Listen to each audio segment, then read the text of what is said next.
हाय लोक, आज मी खास भेळ खाण्यासाठी आपल्या न्यू पनवेल डीमार्टच्या थोडं पुढे आल्यानंतर पिझ्झा हटच्या बाजूलाच मेहत्रे भेळ हे भेळीसाठी प्रसिद्ध असलेले दुकान, जे की 1942 पासून पिढ्यानपिढ्या चालत असलेले दुकान आपल्या चटपटीत भेळीसाठी सुप्रसिद्ध आहे. त्यापैकी एक आउटलेट आपल्या न्यू पनवेलमध्ये आहे. तर सर्वात आधी मी सुकी भेळ ट्राय केली. यांची रेसिपी होती सर्वात आधी बुंदी, स्पेशल लाल मसाला, थोडीशी शेव, थोडासा कांदा, स्पेशल हिरवी चटणी, मग उकडलेले मूग टाकून छानपैकी मिक्स करून घेतले. त्यानंतर मग प्लेटमध्ये सर्व केले आणि खाण्यासाठी रेडी ना मेरा भाई.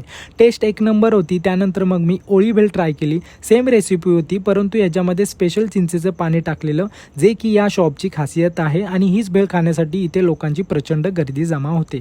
तर चला तर मग खाऊन बघूया. कडक ना मेरा भाई, टेस्ट एक नंबर होती. त्यानंतर मग मी दही भेळ ट्राय केली.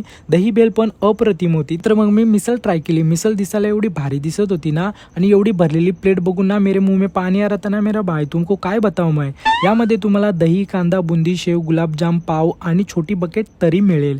आणि जे की दिसायला पण भारी दिसतं आणि पूर्णपणे पोट भरून जातं. त्यानंतर या शॉपचा शेवटचा प्रकार कुंदा मी ट्राय केला. कुंदा हा एक स्वीट प्रकार आहे, जो की फ्रेश दुधापासून बनवला जातो. तो खाल्ल्यानंतर मला एवढं भारी वाटलं ना, की मी काय सांगू. जर तुम्हाला पण तुमच्या फ्रेंड्स आणि फॅमिली सोबत या सर्व भेळींचा आस्वाद घ्यायचा असेल तर एकदा नक्की व्हिजिट करा. मी ॲड्रेस कॅप्शन मध्ये दिलेला आहे. धन्यवाद.